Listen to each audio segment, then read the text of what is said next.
In 2016, a new sports show made, or should I rather say danced, its way into the anime community and created a massive fan base that even crashed Crunchyroll on the day the final episode was released. Even if you haven't guessed by now which show I am talking about, and even if you haven't watched it yourself, the name Yuri on Ice might ring a bell with any regular anime watcher. The first season was only 12 episodes long, which didn't stop it from gaining massive popularity at the time it was released. For the past few years, Studio MAPPA has been working on a prequel movie, which was planned to show the youth of one of the two main characters, 5-time figure skating world champion Viktor Nikiforov.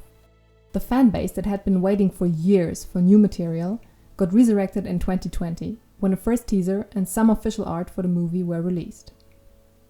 But the studio postponed the movie again and again until in April of 2024, forgive me the pun, MAPPA broke the ice and announced that the movie had been cancelled. As a huge fan of Yuri on Ice myself, these news were a real downer. But if the sudden goodbye for the fans had at least one good side, then it was the fact that it made me rewatch the show, which I hadn't done in a long time. And rewatching made me realize one thing very quickly. Yuri on Ice is an extraordinary show in many ways, and it is still worth watching, even if for now there's no further hope of getting any type of sequel to the first season we got 8 years ago. So, if you haven't watched Yuri on Ice yet, or if you just want a reason to go and rewatch it, here are 3 reasons why you should definitely give it a shot. Since I will be talking about the story a lot, please be aware that there will be some plot spoilers. In my opinion, knowing what happens doesn't make it any less worth watching, but if you don't want to be spoiled, you have been warned. Yuri on Ice tells the story of 23 years old Yuri Katsuki, a professional figure skater who, after a disheartening loss at the Grand Prix final, returns to his hometown in Japan. Shortly after his arrival, a video of him goes viral, in which he performs the freestyle performance of figure skating's most successful and popular skater, Viktor Nikiforov. Viktor, who also watches the performance, decides to pause his career and fly from Russia to Japan to become Yuri's new coach, which upsets quite a few people, including an aspiring young skater named Yuri Plisetski, or for short, Yurio. Yuri, the Japanese Yuri, who has always admired the older skater, is dumbstruck at first, which is completely understandable, but soon his and Viktor's relationship develops and grows more and more romantic, while Yuri tries to make his comeback in the ice skating world with Viktor's help. The first reason why you should watch the show is on the more obvious side, the sport. I had never bothered watching figure skating or, heaven forbid, trying figure skating myself, before I saw Yuri on Ice for the first time. But like many people watching a sports anime about a sport I had never done in my life, that changed quite a bit while watching this show. Yuri on Ice is a sports anime first and foremost, and the creator's passion for the sport shows in every detail. The performances, in particular those of Viktor and the two Yuris, are breathtaking at best, and gave me chills more than once.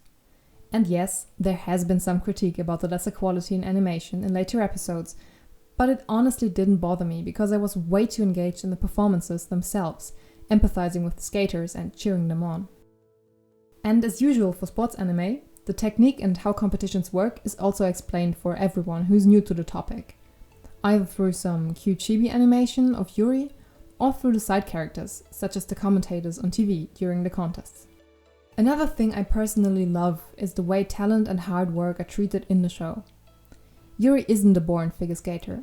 He gains weight very quickly, has a hard time keeping his nerves in check in competition, and it's even stated in episode 2 by his ballet teacher Minako that he isn't a natural talent when it comes to figure skating. However, Yuri has trained hard from a young age and was also lucky enough to have all necessary resources nearby, such as the ice castle, a ballet school, and, most importantly, a social network who supported his aspirations from the beginning. The message that success isn't necessarily tied to talent, though it might make reaching a certain goal easier, is a way of thinking that I personally find really inspiring and keep seeing, especially in good sports anime, such as Yuri on Ice or Haikyuu. The second reason why you should give Yuri on Ice a try is the romance. If you have seen other sports anime, such as the swimming show Free from 2013, you may have noticed that there is often quite some homoerotic tension between the characters that eventually isn't really confirmed. This practice is known as queerbaiting. And while it can help raise awareness for the LGBTQ+ community and non-heterosexual relationships, and even feel like a type of representation, it's often frustrating, especially for queer viewers, if a potential queer relationship is never fully realized. Yuri On Ice was the first sports anime I watched that actually made a queer relationship canon, and, what's even more special, one of the main topics of its story. Now, as writer Cory Michelle pointed out in an article about Yuri On Ice and queerbaiting, just because a show doesn't verbally confirm a relationship, it doesn't mean it isn't canon. After all, if a straight couple kisses in a movie, we believe the relationship to be canon too. They don't need to state it out loud for the viewers. And the same case, Michelle argues, should be with queer relationships. If the interactions between two characters of the same gender are inherently romantic or intimate, or they even confess their love to one another, nobody needs a written statement that says, by the way, they really love each other in a romantic way. And still, watching Yuri On Ice left me with a whole other feeling than watching, for instance, the confession scene from season 2 of Free. It felt more obvious that the creators wanted to show this relationship as what it is, a romance. And as such, I felt way more satisfied and happier, because finally, characters were openly declaring and showing their love for each other. In Yuri's case, even on live TV. But that's not the only reason that makes the romance good. As a first-time viewer, the setup of Yuri's and Victor's story may seem a bit odd at first. Why does a world champion decide to pause at the peak of his career to train another figure skater he barely knows? But as the events of the show unfold, it becomes clear that there is a reason to Victor's decision and his very offensive flirting game. Yuri and him met on a gala before, but Yuri got blackout drunk and didn't remember that he, seduced Victor live in front of the who's who of figure skating. Not having any memories of this night, Yuri is quite confused about his luck. But that doesn't change his determination to convince Victor that he made the right decision. He trains hard, becomes a katsudon fatale, and over the course of their months spent together, admiration for his idol slowly turns into trust and, love. And watching this development is just amazing. Victor, meanwhile, is faced with a man who doesn't seem to remember the time they had at a party. Struggling with his future path and the expectations for his next big performance, he threw everything away to go after Yuri. While this may seem like a weird decision at first, we get quite a good behind-the-scenes look of Victor's feelings in episode 10 of the show. Victor has trained all his life, and while it did pay off already at the age of 17, being a professional sportsman just takes its toll. Professional sportspeople are normally bound to a very narrow window of success. They have to reach their peak at a very young age, when the development of the human body is at its best. Victor himself mentions that when he reflects his new life as Yuri's coach before the Grand Prix final with the words, "When I get away from skating, 2 L words come to mind: life and love. I've been neglecting both for over 20 years." Victor has been living for his career for most of his life, and so it's no wonder everyone thinks of him only as the 5 times figure skating champion he is. Yuri also idolizes Victor at first, but quickly starts to break through the walls of success that separate Victor from most people in his life.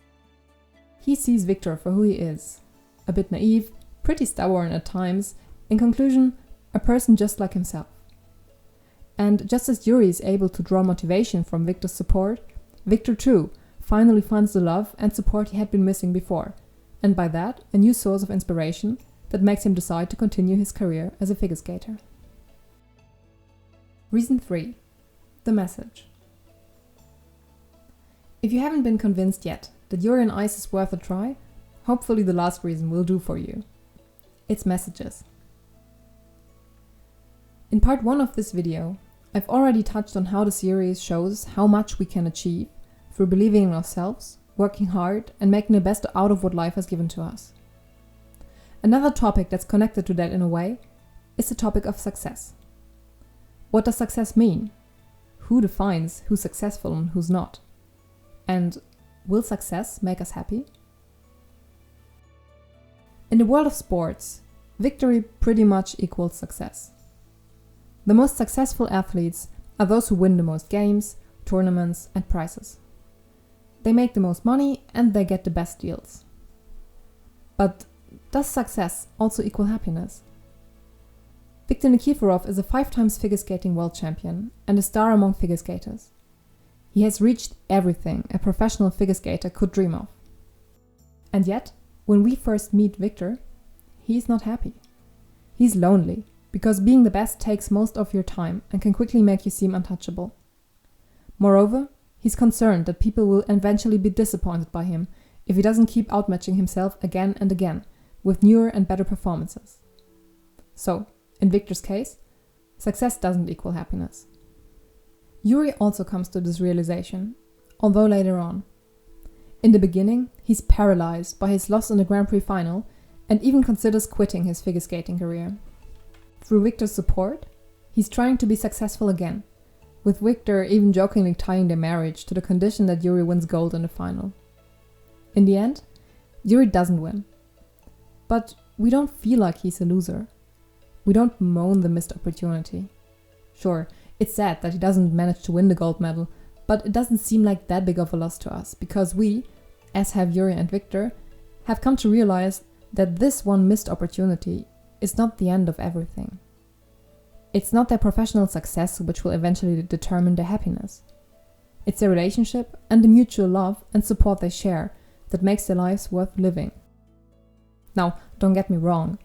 It's important and legit to have high goals for your professional career and to pursue them. But sometimes it's tough to remember that our career is only one part of our life, as are, for example, health and relationships. And that even after missing one opportunity, there's always a second chance to try anew. Now, this message is only one out of many you can find in the show, but it was the one that stood out most to me after rewatching it. Yuri On Ice handles themes of success, loneliness, emotional and physical struggle, and, of course, love, in a way very few shows of this length can claim to, without losing even a bit of its humor or pace.